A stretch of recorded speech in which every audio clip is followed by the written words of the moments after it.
সুপ্রিয় বন্ধুগণ, শুভ সময়। জয়ানন্দিনী, ঢাকা, বাংলাদেশ থেকে নূর কামরুন নাহার আপনাদের আমন্ত্রণ জানাচ্ছি সাহিত্য ও শিল্প বিষয়ক আলাপচারিতায়।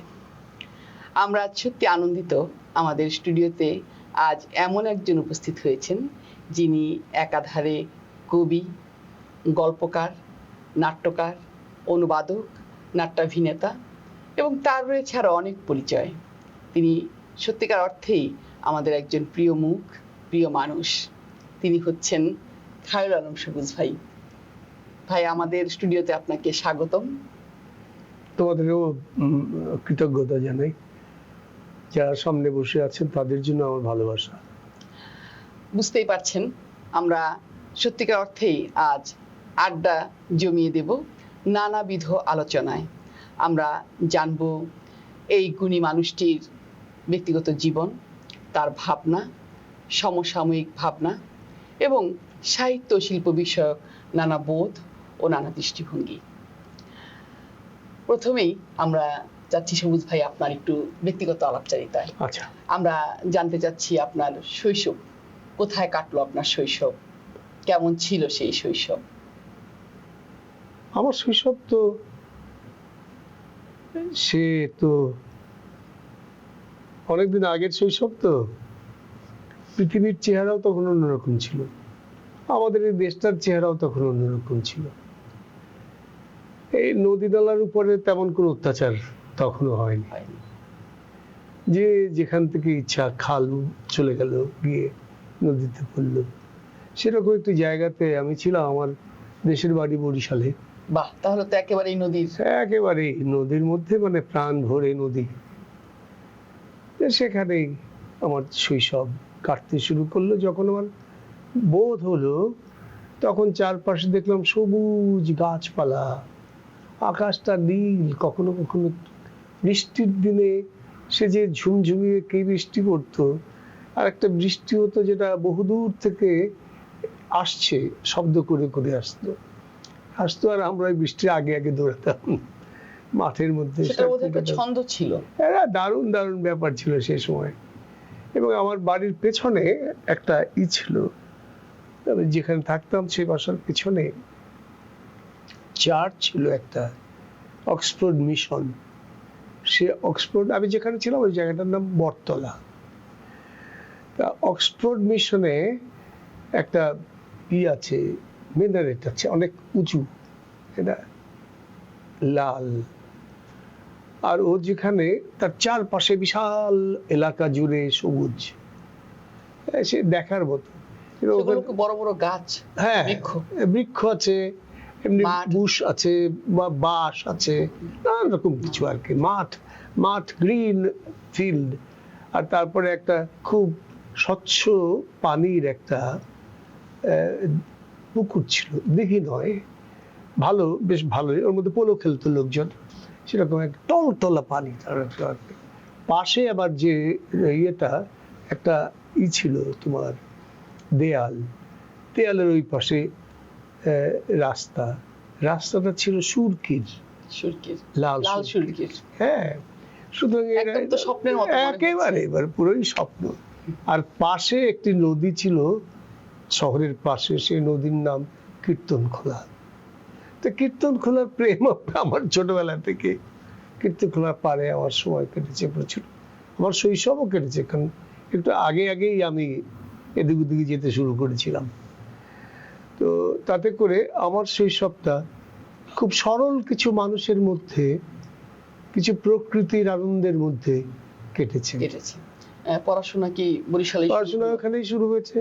আমার এক পাঠশালা ছিল, সেটা তখন আদর্শ বিদ্যালয় ওর নাম ছিল।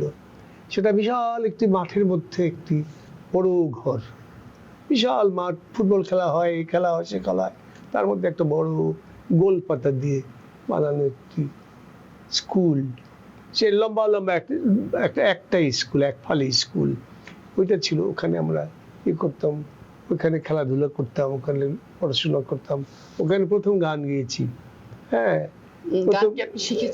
না শিখিনি তো, গান এমনিতে চলে এসছে, হয় না, প্রকৃতির এটা একটা ব্যাপার। আমার আসলে গানটাই মূলত রক্তের মধ্যে ছিল। তো গান তো আর থাকে না, সবই থাকে, ওটা চর্চা করতে হয় একটু, শিল্পের জায়গাটি হলো এইটা। তো ওটাও আমি ওখানেই গিয়েছিলাম প্রথম। এ ধরনের করে আমার শৈশবটা কেটেছে। কিন্তু শেষে 65-এ ওয়ার যেটা হলো, সে সময় অনেক দৌড়াদৌড়ি করছি, রাত জেগে থেকেছি, অমুক তমুক করছে, তো দুরন্ত সময় কেটেছে কিছু ছোটবেলায়। তো ওইটা দেখে 17 বছর বয়স পর্যন্ত আমি আমার শহর থেকে বের হইনি কোথাও। তারপরে তো আপনি তারপরে পাকিস্তানে চলে গেলাম, করাচিতে গেলাম 66-এ। আমার মা পাঠিয়ে দিল, বড় ভাইরা তখন ছিলেন, পাঠিয়ে দিলেন যে নিয়ে যাও, নাহলে লেখাপড়া হবে না। নিয়ে বেঁধে ফেললো, 4 বছর আর পাঠায়নি। তো আপনি তো আবার 71-এ বাংলাদেশে আসলেন, আমি 71-এ মুক্তিযুদ্ধের সময়, হ্যাঁ, সেই সময়টার কিছু স্মৃতি যদি। 18ই মার্চ দেশে নেমেছি। আমার যেদিন আমি আসি সেদিন ওই পলিটিক্সে আমার 66 থেকে 71 পর্যন্ত পলিটিক্সের মধ্যে গেছে আমার। আমি তখন ছাত্র রাজনীতি করি এবং পাকিস্তানি হ্যাঁ, ছাত্রলীগ করতাম আমি তখন। ওখানকার যে কমিটি ছিল সেটা জয়েন্ট সেক্রেটারি ছিলাম। এরপরে আবার কলেজ যেটা ছিল, সেই কলেজে পরবর্তীতে স্কুল শেষ করে আমি কলেজে ভর্তি হলাম। সেই কলেজটি একমাত্র বাংলা কলেজ ছিল ওয়েস্ট পাকিস্তানের। ওটা ছিল গভর্নমেন্ট বেঙ্গল স্কুল এবং কলেজ স্কুল একটা আলাদা, কলেজ একটা আলাদা। তো সেই কলেজে আবার আমি ইলেকশন করলাম, সেক্রেটারি হলাম। তো এইসব কাণ্ড কারখানা আমার দেশ থেকে দেশে থাকাকালীন রাজনীতির কিছুই আমি কখনো করিনি, এর মধ্যে যাইও নি, হচ্ছে দেখি আর কোনো কিছু করে অন্যান্য পাগলামি করতে থাকি, নাটক করি, গান করি, হইচই করি, আড্ডা দিই, লেখালেখি করি, এগুলো করতে থাকি। আর স্কুলে তো যাওয়া যেতেই হয়, মাঝে মাঝে স্কুলে যেতাম না, সেসব কাণ্ডে আমার মা একটু ভয় টয় পেয়ে গেছেন। তো যাই হোক, সেখানে আমি গিয়ে ওই সময়টা আমার 66 to 71, এই টাইমটা পুরো পলিটিক্সের সময়। হ্যাঁ, আমি বুঝেছি পলিটিক্স কাকে বলে। এবং আমি তখন দেশের এই দুইটি জায়গার মধ্যে যে ডিফারেন্সটা, সেটা ধরে ফেলেছি। হ্যাঁ, বুঝতে পেরেছি, কারণ পেটের মধ্যে তো সুতরাং বোঝা একটু সহজ। তো আমরা এগুলো নিয়ে করতাম। এই যে কলেজেও আমি এই রাজনীতি করেছি, কলেজে ইলেকশন করেছি। ওই সময় আমি 69-এর দিকে আমি লিখে লিখে করাচি থেকে লেখা পাঠাতাম। তার মানে আপনি ছাত্র বয়সেই লেখা শুরু? হ্যাঁ, সেটা কি স্কুল জীবন থেকে শুরু? 15-16 বছর বয়স। মানে তাহলে তো বাংলাদেশ থেকেই শুরু হয়েছিল? না, বাংলাদেশ থেকেই শুরু হয়েছিল। তো প্রকাশ হয়েছে ওখানে গিয়ে, প্রথম স্কুলের। কোথায় প্রকাশ হলো? স্কুলের যে ম্যাগাজিনে, স্কুল ম্যাগাজিনে প্রথম কবিতাও ছাপা হলো, গল্পও ছাপা হলো, আবার সম্পাদকীয় ছাপা হলো গিয়ে এসে। ওখানে কবিতা লিখেছিলাম, কলেজে কবিতা লিখেছিলাম, সেগুলো ছাপা হতো আর আমি পাঠাতাম। এগুলো ছাপা হতো পূর্ব দেশের চাঁদের হাটে। তখন আমাদের বন্ধু আলিমাম ছিল, তারপরে মাহবুল আলম গোড়া, ওরা সব ওই এক পাতায় লিখতো, ওদের আমি চিনতাম না, কিন্তু ওই লেখার ওই নামগুলো দেখে দেখে। কাইজার চৌধুরী ছিল, এদের নামগুলো পরবর্তীতে ইউনিভার্সিটিতে ওদের সাথে আমার দেখা হলো, ঢাকা ইউনিভার্সিটিতে। আমি করাচি ইউনিভার্সিটি 2 বছর পড়েছিলাম। তারপর চলে এলাম আমি 18 মার্চ 1971 ঢাকায় পৌঁছেছি। এসে দেখি যে মানে সে কোথায় প্লেন থেমেছে, তারপর দেখি যে কোনো লোকজন নেই চারদিকে, আবার জানিও না কোথায় কি হয়েছে কি না হয়েছে। তো ওই সব জিনিসপত্র কাঁধে করে এখানে ওখানে করে নিয়ে আসতে একটু কষ্ট হলো। এসে দেখি যে অন্যরকম একটি দেশ, একদম তখন সময় ফুটছে তখন। এটার পুরো টের পাইনি ওখানে, কারণ ওখানে কিছু জানানো হতো না। দেশে এসে টের পেলাম। আমি অংশ নিয়েছি বরিশালে, আমি বরিশালেই থেকেছি, বরিশালে অংশ নিয়েছি। সেটা আপনার জীবনের তাহলে একটা বড় একটা সময়, একটা সময় স্বাধীনতার জন্ম দেখা তো কঠিন একটা ব্যাপার না। একটা দেশের স্বাধীনতা, আমার নিজের দেশ, তার স্বাধীনতার জন্ম দেখেছি। আপনি তো ঢাকা ইউনিভার্সিটিতে ইংরেজি বিভাগে? হ্যাঁ, আমি করাচিতে ইংরেজি ছিলাম, এসে আমি ভর্তি হয়ে গেছি ইউনিভার্সিটিতে 72 থেকে। আমরা আসলে বুঝতে পারছি যে একটা দুরন্ত কৈশোর, প্রকৃতির শৈশব কৈশোর প্রকৃতির মধ্যে দিয়ে অতিবাহিত, একদম প্রকৃতির ভেতরে, এবং তারপরে আবার তখন থেকে নাটক, গান, সব বিতর্ক, নানা কিছু, এবং তারপরে রাজনীতি। বিতর্ক কম করেছেন।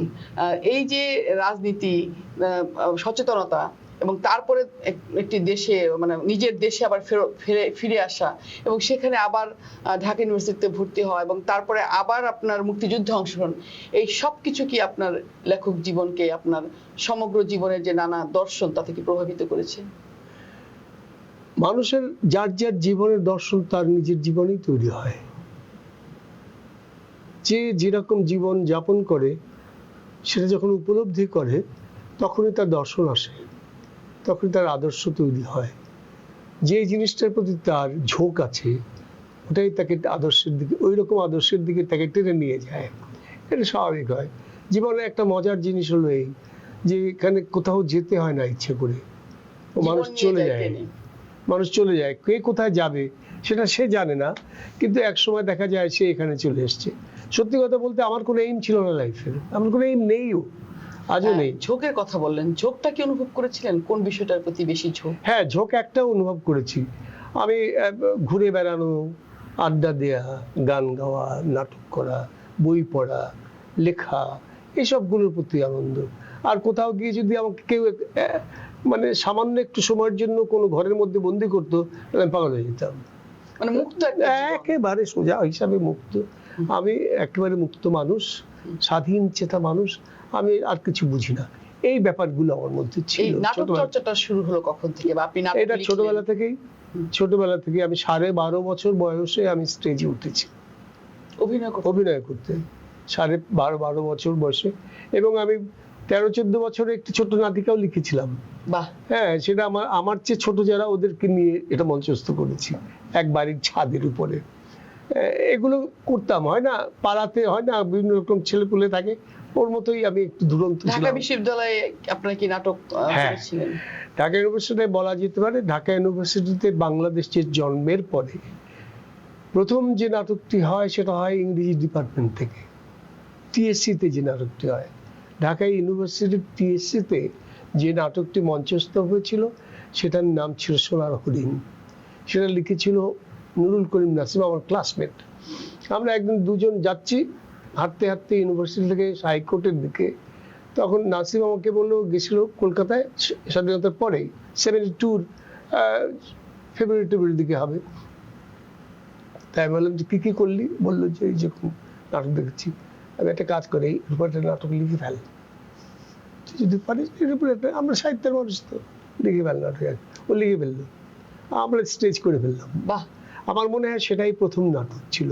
ওটার ডিরেকশন আমি দিচ্ছিলাম, আমার বন্ধু বান্ধব সব মিলেই করেছিলাম, তো মূল দায়িত্বটি আমার উপরে ছিল। এই নাটকটি আমরা করেছি, ওটা অভিনয়ও করেছি আমি। আপনি তো বিটিভির, আমরা যে স্বর্ণযুগ বলি, যে নাটকের বা বিভিন্ন বিষয় যখন অন্য চ্যানেল ছিল না, বিটিভি ছিল আমাদের একমাত্র দেখার, এবং মানে বিটিভি বিনোদনের একটি বিশেষ মাধ্যম ছিল। তো ওই সময়ের নাটক নিয়ে যদি কিছু বলেন। বিটিভি একা ছিল তখন। হ্যাঁ, বিটিভিতে যখন আমরা নাটক করি তখন যখন আমরা পেতাম যে নাটক মানে কাস্টিং হতো, তখন যে কি আনন্দ হতো, ঘুম টুম সব নাশ হয়ে যেত, আমাদের ঘুম থাকতো না। তখন তো টেকনোলজির কথা চিন্তা করিনি, সেটা ভালোই ছিল, খারাপ নয়।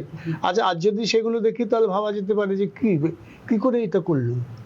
হ্যাঁ, একটা খুবই ডেডিকেশন ছিল, হ্যাঁ, আন্তরিকতা ছিল। যে যেটা করেছে সেটা একদম সত্যিকার অর্থে করেছে। আজকের মতো কমার্শিয়াল হয়নি, তখন কমার্স তো নেই অত তো। আর সে আমাদের তো তখন দেশে তো মানুষের এত কোনো টাকা পয়সা নেই, এদেশ কখনোই ওরকম ভাবে কাঁচা টাকার ঝনঝনানি হয়নি আমাদের দেশে, তাই না?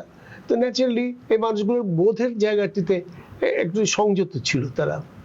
তো নাটক বা এই জাতীয় যে কাজগুলো হতো তার সবকিছুর মধ্যে একটা রুচি, একটা সংযত ভাব ছিল। এবং শিল্প সাহিত্যে যে পরিমার্জনা থাকে না, শিল্প সাহিত্য পরিশীলিত যে ব্যাপারটি থাকে, নর্মালি আমি মনে করি রুচিশীল ব্যাপার, সাধনা তো বটেই, এগুলো সবই সাধনা। এই যে আমরা বলিনি তো যে আমি সাধনা করছি, আমি তো চর্চা করেছি, ওটাই তো সাধনা, তাই না? সারা জীবনই তো তাই করেছি আমরা। তাই যদি হয় তাহলে ওটা বুঝতে হয় না যে কখন সাধনাটা করছে মানুষ। সে যখন একটা কাজের মধ্যে জড়িত থাকে এবং একেবারে ভেতরে ঢুকে যায়, তখন কিন্তু তার ওই কাজগুলোতেই ধীরে ধীরে এই চর্চাতে তার তখন কি আপনার মনে হয় যে পারফেকশনের বিষয়টি আরো হ্যাঁ যতটা পারি যতটা বুঝি, তখন তো আর এত কিছু বুঝি না, যেটুকু বুঝতাম সেইটুকু শেষ পর্যন্ত যেতাম আমরা সবাই যারা যে কাজেই ছিলাম সে সময়। এবং একটা নাটক ছিলেন আমরা একটু আমরা ছিলাম, আমরা বড়দেরকে দেখেছি, বড়রা ছিলেন সেখানে। অভিনয়ের জগতে ছিলেন আব্দুল্লাহ মামুন ছিলেন, সেখানে আবুল হায়াতও কাজ করতেন, সিডনি ভাই ছিলেন, এরকম তো আরো অনেকে এদের বয়সে একই বয়সের যারা ছিলেন তারা ছিলেন অনেকেই। আমরা আমাদের সময় তো আমরা অনেক ছিলাম, এর পরের যে ব্যাচটা সেখানে আমরা করেছি যেমন আমরা ছিলাম, নূর ভাই ছিল, হায়াত ভাই দুই সময় ওই সময় ছিলেন, পরেও ছিলেন। তো আরো অনেকেই ছিল, নাম পুরোপুরি এখন এই চট করে মনে পড়ে না। ফেরদৌসী মজুমদার তো আমাদের আগের জেনারেশনের নায়িকা, তো উনি একমাত্র। সুবর্ণা মুস্তাফাকে সুবর্ণা আমাদের সময় নায়িকা করতো, আমার সাথেও করেছে, ওই যে কোথাও কেউ নেই নাটকে করেছে ও। তারপরে আমার লেখা একটা সিঁড়ি নামে একটি নাটক লিখেছিলাম একসময়, ওখানে সুবর্ণা খুব সুন্দর অভিনয় করেছিল, চমৎকার। ওর অভিনয় তো অন্যরকম, অন্য মাত্রার। ফরিদি ছিল, আসাদ ছিল, আফজাল ছিল, আল মনসুর ছিল, এরা সব ছিল তখন, সবাই ছিল।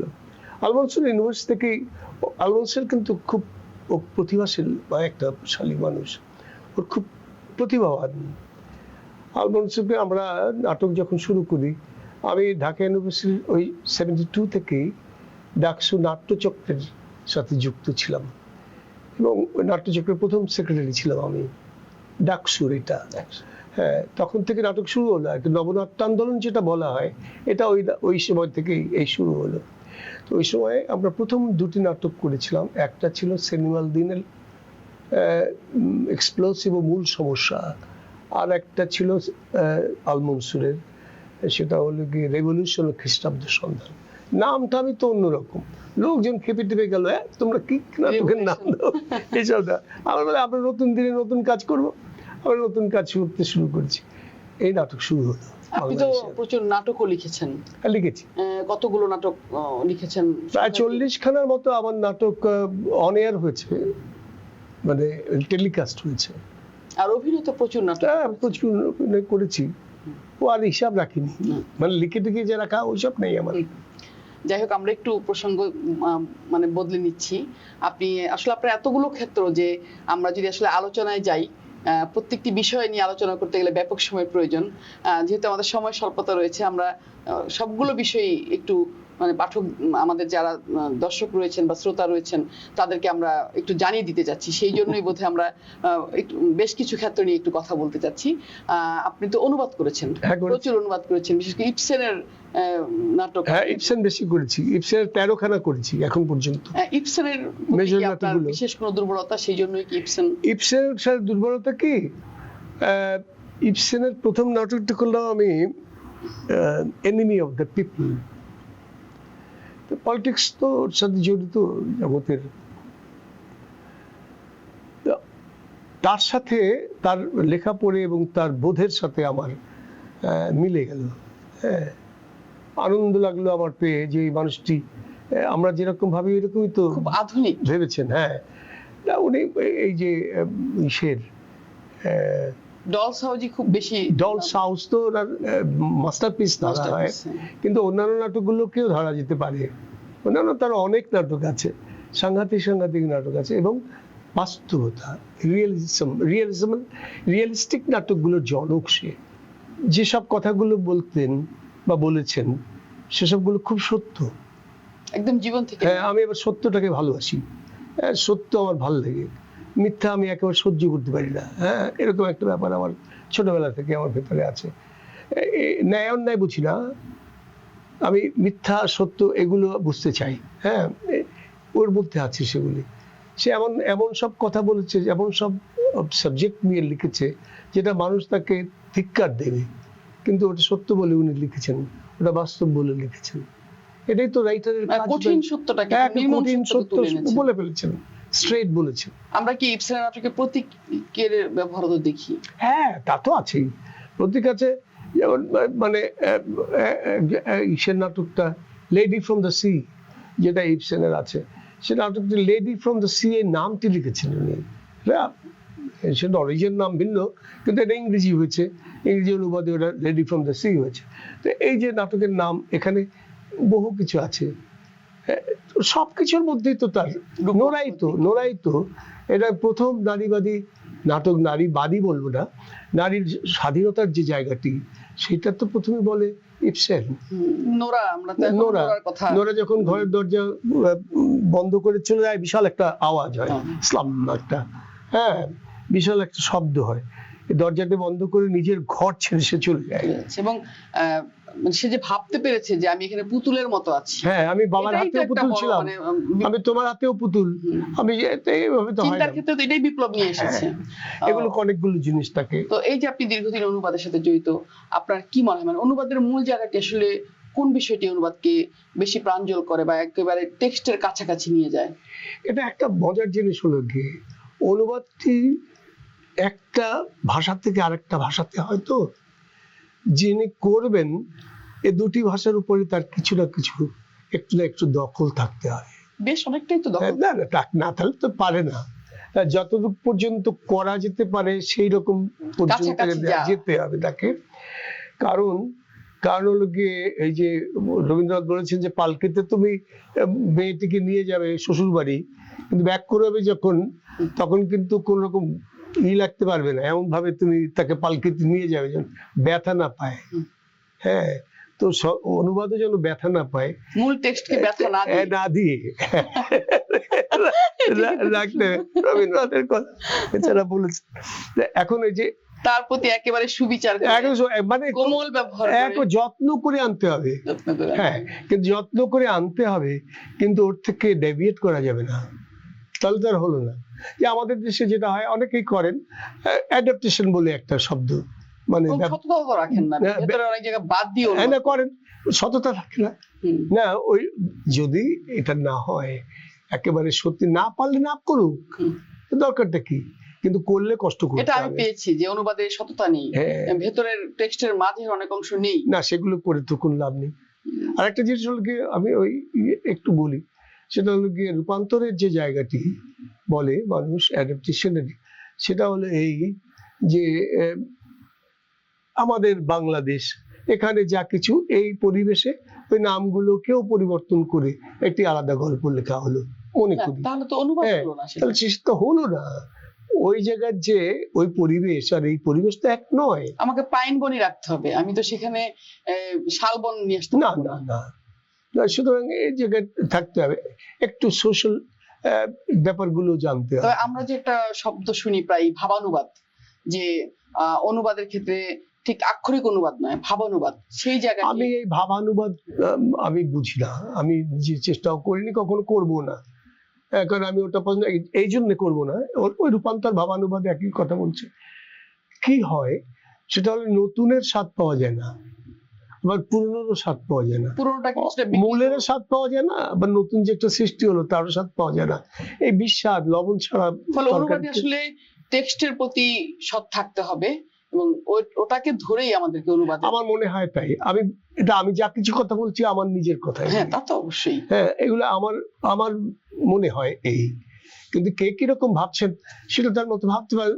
তো আপনার নাট্যকার বা নাট্যাভিনেতা বা আপনার অনুবাদক পরিচয়টা কিন্তু ব্যাপকভাবে রয়েছে, কিন্তু আপনি যে খুব ভালো গল্প লিখেন, আপনি যে একজন গল্পকার, এই পরিচয়টি কিন্তু অনেক, হ্যাঁ, এটা আমার একটু মাঝে মাঝে আমার একটু দুঃখও লাগে, কারণ কি, আমি একটু মুখ চোরা মানুষ, হ্যাঁ, আমি সত্যি বলছি তোমাকে, যদি আমি অভিনেতা না হতাম তাহলে আমার নামও কেউ জানতো না মনে হয়। আমি একটু পিছনে থাকতে পছন্দ করি, আমি তোমার যাত্রী দলের রব পিছিয়ে, এরকম একটা ব্যাপার আমার মধ্যে আছে। তো এখন সেই জিনিসটার কারণে আমি অনেক কিছু আমি করছি কাজ, কিন্তু ওই বলতে ভাল লাগে না, ঢোল বাজাতে ভাল লাগে না। অনেকে বলে আজকাল যে নিজের ঢোল নিজেরই বাজাতে হয়, না হলে কেউ ফাটিয়ে ফেলে নাকি, এইসব বাজে বাজে কথা বলে, কিন্তু আমি এর সাথে নেই, কারণ ঢোল পেটানোর তো ব্যাপার নয়, তুমি তোমার ভেতর তোমার ইচ্ছা হয়েছে তুমি লেখো, ইচ্ছা হয়েছে তুমি গান গাও, তুমি যদি পারো তাহলে তো কোনো সমস্যা নেই। এই ইচ্ছাটার জায়গাতে কোনো কিছু প্রাপ্তির জন্য করা আর আমার ভেতরে একটি ইচ্ছার জন্ম হয়েছে তাকে প্রকাশ করা, এই দুটোর মধ্যে একটা তফাৎ আছে। আমি মনে করি সেই তফাৎটি হল সৃষ্টির জায়গাটি। মানে আমি যদি সৃষ্টির প্রতি বেশি অনুগত থাকি এবং আমার মনের ভেতরের যে আবেদন, সে আবেদনের প্রতি যদি আমি সৎ থাকি তাহলে হয়তো প্রকৃত সৃষ্টিটা আমরা পাই। ওর চেহারাও ভিন্ন হয়ে যাবে। আমার কোনো স্বার্থ, কোনো পুরস্কার পাওয়া অথবা আমি খ্যাতির পিছনে যদি মানে তাহলে তো উদ্দেশ্য ভিন্ন হয়ে গেল, তাহলে তো সাধনা হলো না, তাহলে প্রকৃত সৃষ্টি হলো না। সৃষ্টি হয়তো হচ্ছে একটা, কিন্তু সেটি একটা কিছু তো হয়, তো আমরা যে বিষয়টি বলছিলাম যে আপনার গল্পে কিন্তু আমরা বরিশালকে পাই, সেই গুইঠা নদী, কীর্তন খোলা নদী এবং নদীগুলো কিন্তু আছে। তো একটু বলতে চাচ্ছি যে একটু আগেই বলছিলেন যে তখন তো আর নদীগুলোকে সেভাবে অত্যাচার করা হয়নি। এই যে প্রকৃতি এবং আপনার গল্পের যে মানুষগুলো, সেই মানুষগুলো কিন্তু একদম মাটির মানুষ। এই আমাদের গল্পের সাহিত্যে আমরা আসলে কতটুকু প্রয়োজন আমাদের মাটি এবং মানুষকে নিয়ে আসা? কারণ আমরা এটা প্রয়োজন না, প্রয়োজনের কথা নাই, এটাই করতে হবে। কারণ আমরা কিন্তু দেখতে পাই যে নানাভাবে আমাদের সাহিত্যে আমরা দেখতে পাই যে জাদু বাস্তবতা বলি বা পরাবাস্তবতা বলি, নানান কারণে আমাদের অনেকেই হয়তো মনে করেন যে আমাদের মাটি মানুষকে ছাড়িয়ে আমরা যদি একটু পাশ্চাত্যের ঢঙে লিখি, সেই জায়গা থেকে আসলে আমাদের প্রকৃত শিল্প সাহিত্যের বা আমাদের মাটির বিষয়গুলোকে উঠে আসবে সেভাবে যদি আমরা সাহিত্যের চর্চাটা করি। যদি ওইভাবে কাউকে দেখে আমি আমার মাটি ওঠাতে চাই তাহলে আমার মাটি উঠবে না। আমাকে একদম নিজের রুটকে আমার রস আমার মাটি থেকে নিতে হবে, এটা অন্য আরেক জায়গা থেকে এনে করা যায় না, এটা সম্ভব না। তো তাহলে আমার প্রতি যদি কেউ ইন্টারেস্টেড হয়, আবার এসে দেখে যে আমি ইংল্যান্ডের কথা লিখেছি, তাহলে তার কোন দরকার আছে?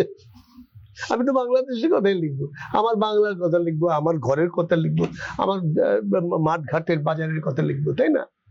আমার মানুষের কথা আমি লিখবো, সেটা না হলে আমার লেখার দরকারটা কি? সেই ক্ষেত্রে কি আপনার মনে হয় যে সাহিত্য বা শিল্পের একটা দায় রয়েছে দেশ এবং মাটির প্রতি? না, দায় রয়েছে মানে কি আলগা করে বললে হবে না, অবশ্যই আছে। সে ওই দেশ নিয়ে লিখবে, সে মানুষ নিয়ে লিখবে, সে আর পাবে কোথায়? ম্যাটেরিয়াল আসবে কোত্থেকে? মানুষের মধ্য থেকে তো ম্যাটেরিয়াল আসবে, তাই না? মানুষই তো র ম্যাটেরিয়ালস, তাই না? এবং চারপাশের এই যে আবহ, চারপাশের যে পরিবেশ, সেটা তো আমার ম্যাটেরিয়াল। আমি তো এখান থেকেই নিচ্ছি। আমার জীবন, চারপাশের যে জীবন, আমার জীবন, আমি বাঙালি, আমার জীবন হলে বাঙালির জীবন, তো বাঙালির জীবনে আলাদা বৈশিষ্ট্য আছে না, তার লক্ষণ আলাদা আছে না। এখন আরেকটা জিনিস যদি আমি অনুকরণ করি সেটা তো হচ্ছে না, তো আমার দরকারটা কি? এই জায়গাটিতে আমি আরেকটা বিষয় বলতে চাই যে আমরা জানি যে পশ্চিমবঙ্গ বা পূর্ববঙ্গ বা আমাদের বাংলাদেশ এখন এই যে আমাদের একসময় আমাদের সাহিত্য কিছুটা পশ্চিমবঙ্গ বা কলকাতা কেন্দ্রিক একটা ব্যাপার ছিল আমাদের এখানে, তখনও আমাদের দেশের সাহিত্যের ভূমি হয়তো তৈরি হয়নি। তো আমাদের মুক্তিযুদ্ধ, আমাদের আন্দোলন, ভাষা আন্দোলন এবং 90 গণঅভ্যুত্থানকে যদি আমরা ধরি এবং নানা বিষয়ে এখন তো আমরা আমাদের নিজস্ব একটা সাহিত্য ভূমি তৈরি করতে পেরেছি। আবার যে এই যে কষ্টগুলো হলো আমাদের এবং আমাদের পূর্বপুরুষদের, এই যে এত কষ্ট করলেন, কেন করলেন? ব্যক্তিকে খোঁজার জন্যই তো, আমার ব্যক্তিগত আমার নিজের দেশ থেকে অস্তিত্বকে খোঁজার জন্যই তো। এখন তো কিছু কিছু এসেছে, এখন আমরা এখন যেটা করি, আমাদের নানান রকম দুঃসময় আসে, এখনো আমাদের দুঃসময় আছে, আমরা এর থেকে পার হয়ে যাব যখন বুঝবো যে সব আমার, যেহেতু আমার দায়িত্ব আমার। এইটা বুঝতে হয় প্রথম, যে আমার দায়িত্ব। কেউ নিজেকে, আমি রবীন্দ্রনাথ এক লাইন আর মাঝে মাঝে মনে পড়ে, আমার সকল নিয়ে বসে আছি সর্বনাশের আশায়। সর্বনাশের কেউ আশা করে? আশঙ্কা করে সর্বনাশের, কিন্তু সে বলছে আশায়, কিন্তু আমার তার পথ নাই। আমি দেখছি সকল নিয়ে বসে আছি সর্বনাশের আশায়, তাহলে তো হবে না, আমাদেরকে বুঝতে হবে কতগুলো জিনিস। মুক্তিযুদ্ধ পরবর্তী সাহিত্য মানে আমাদের এই লক্ষণগুলো কি অনেক বেশি মাত্রায় আমরা দেখতে পাচ্ছি না আমাদের দেশ এবং মাটির? আমাদের হয় কি, আমাদের খুব সত্য হলো এই যে আমরা সবকিছুই তো জানতাম না, সেজন্য জানতে জানতে সময়টা একটু বেশি লাগছে, কিন্তু আমরা জেনে যাবো একদিন। এই মাটি যে আমার, এর ধূলিকণাও যে আমার, এর প্রতিটি পুকুরে মানে প্রতিটি জিনিস আমার, এই আমার বোধটি যদি না আসে, হ্যাঁ অবশ্যই আরেকটা ব্যাপার আছে, মানুষকে পৃথিবী সম্পর্কে জানতে হবে, পৃথিবী সম্পর্কে তার জানতে হবে, কোথায় কি হচ্ছে না হচ্ছে, যতটুকু জানা সে জানবে, কিন্তু নিজেরটা নিয়ে থাকবে।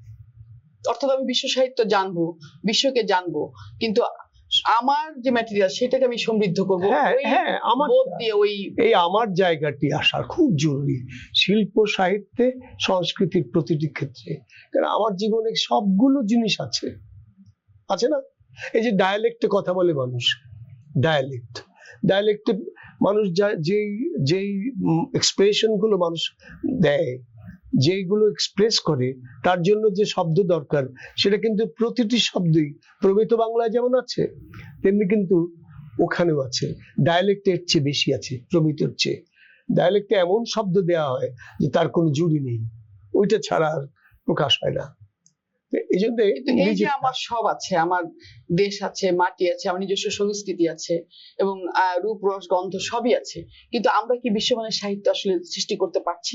করতে হবে। আর বিশ্ব মান কি, আমার মানটা ঠিক মতো হলেই তো হয়, তখনই বিশ্বের সাথে টাকা যুদ্ধ করবে। বাংলা সাহিত্যের মানে আমি বাংলাদেশের সাহিত্যের কথাই বলবো, এখন মানে কোন জায়গাটাতে আছে আপনার কি মনে হচ্ছে যে আমরা আসলে অগ্রসর হচ্ছি? হবে, হ্যাঁ হচ্ছি, টের পাই তো, আছে তো, আসছে বিভিন্ন জায়গা থেকে। বুঝতে হবে যেটা আমার। যখন মানুষ বলছে যে এটা আমার, আমরা যুদ্ধ করে আমার দেশ স্বাধীন করেছি, অর্থাৎ আমি আমার একটা সাহিত্য ভূমি, আমার একটা ভাষা, হ্যাঁ আলাদা আমার আছে তো, আরো তৈরি করব। এখন যেটুকু আছে তার চেয়ে বেশি হবে। আমরা কোন জায়গা থেকে তো কারো উপরে তো আমি করছি না, নির্ভর করছি না। তবে হ্যাঁ, আমি সব জানবো, জেনেই করবো আমি, এই অ্যাটিটিউডটা থাকতে হবে। আমরা আসলে অনেক কথাই বললাম, এবং আরো অনেক কথা হয়তো বলা রয়ে গেল। আপনি অবশ্য কবিতাও লিখেন, কবিতার ক্ষেত্রে আপনার মানে আসলে আপনি কতটুকু ওটার প্রতি কতটুকু নিবেদিত কবিতা? এখানে একটা ব্যাপার আছে, আমার কি আমি সব করি না, কিন্তু আমার ক্ষেত্র হতে পারে বিভিন্ন, কিন্তু আমি একটা কাজই করি। আমি শিল্প সাহিত্য সংস্কৃতির ক্ষেত্রে গোটাটা জীবন যাপন করব, সেটা আমি ছোটবেলায় বুঝেছি। কারণ আমি চাকরি বাকরি করার চেষ্টাও করে দেখেছি, আমাকে মানায় না, কারণ আমি পারি না। আমি বিদেশে গেছি, আমি লিবিয়ায় মাস্টারি করতে গিয়েছিলাম, সেখানে দেখলাম ইম্পসিবল, আমি ব্যাক করেছি, আবার এসে স্টেজে উঠেছি। তো এই যে ব্যাপারগুলো আছে, এটা আমি আমার নিজেকে চিনি। আমি যেটা করি সেটা হলো কি, আমার যখন কবিতা লেখার ইচ্ছা হয়, খুব ইচ্ছা হয়, না হয় তখন আমি লিখি। আমার যখন গল্প লেখার ইচ্ছা হয়, খুব ইচ্ছা হয়, তখন আমি লিখি। আমি নাটক লিখবো একটা, আমি ইচ্ছা হলেই লিখবো, কিন্তু জোর করে আমি ইচ্ছা বানাই না। ভেতর থেকে একদম সোজা কথা বলি, এটা ভেতর থেকে। এটা ওই যে ছাগলের বাচ্চা ঢুস দেয় না মাকে, সেরকম আর কি ঘটনা, ভেতর থেকে তাগিদ আসে। আমরা আসলে এতক্ষণ সত্যি সত্যি একজন মুক্ত মানবের সাথে কথা বললাম, যিনি ভেতরের তাগিদ থেকে কাজ করেন, কোনো কিছুর প্রত্যাশা করে না, কোনো পুরস্কার, কোনো স্বার্থ, এমনকি নিজের যে আনন্দ, সেই শুধু আনন্দের জন্য তিনি কাজ করে যাচ্ছেন। এই দায়িত্ব আছে, একটু দায়িত্ব রয়েছে। আমি যে দেশে জন্মেছি, আমার মানুষের জন্য আমার দায়িত্ব আছে, এই বোধটা প্রচ্ছন্ন থাকে। কিন্তু এই যে দায়িত্ববোধ, সেই দায়িত্ববোধটি আনন্দ নিয়ে করছেন। তো এই যে ভেতরের তাগিদ থেকে তিনি কাজ করছেন, এবং শুধুমাত্র শিল্পের সাধনা তিনি করে যাচ্ছেন আনন্দের জন্য, বা ওই যে দায়িত্ববোধের থেকে, মাটি মানুষের প্রতি যে দায়, সে দায় থেকে, এই জায়গাটি সবুজ ভাইকে আসলে ভিন্ন একটি জায়গা দিয়েছে পাঠকের হৃদয়ে এবং আমাদের সাংস্কৃতিক অঙ্গনে, এবং সর্বক্ষেত্রে তিনি সত্যিকার অর্থে তার ভিন্ন যে চিহ্ন, সেই চিহ্নটি কিন্তু তিনি রাখতে পেরেছেন, সেই চিহ্নটি তিনি স্থাপন করতে পেরেছেন। তো আমরা সত্যি সত্যি খুব আনন্দিত আজ আপনার সাথে কথা বলে। আপনি খুব ভালো গান করেন, কিন্তু আজ আপনার কণ্ঠটি একটু আমি বলবো যে একটু ভেঙে আছে বা বিভ্রাট হয়েছে কণ্ঠের, সেই জন্য সাহায্য করবে না, সেই জন্য আমরা গান শুনবো না, না হলে আমরা কিন্তু আপনার থেকে গানও শুনতাম। গান শোনা যায়, আমি ওই ইউটিউবে মাঝে কিছু গান দিয়েছি আমাদের স্টুডিওতে আর কি।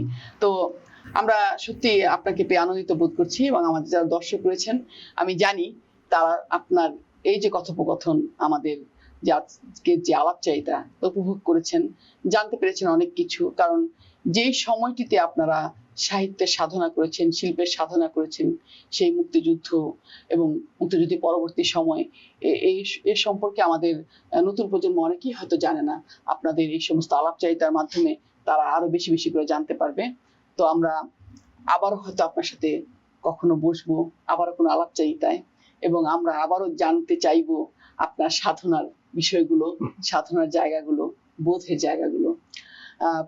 প্রিয় দর্শক, সুপ্রিয় বন্ধুরা, আমরা এতক্ষণ একটি সুন্দর আলাপচারিতার মধ্যে ছিলাম। সত্যি সত্যি আমরা জানতে পেরেছি সেই সময়ের নানা কথা, আমাদের এই সময়ের ভাবনা এবং সেই সময়ের বোধ বা শিল্পবোধ এ সংক্রান্ত নানা বিষয় আমাদেরকে আলোকিত করেছে, সমৃদ্ধ করেছে। আমরা হয়তো আবারও আসবো নতুন কোনো অতিথিকে নিয়ে, যারা আমাদের শিল্প সাহিত্যের একজন আপনজন, আমাদেরকে আলোকিত করবেন। তাদের আলোয় আমরা আলোকিত হব। সে পর্যন্ত আপনারা ভালো থাকবেন, সুন্দর থাকবেন। শুভকামনা সবার জন্য।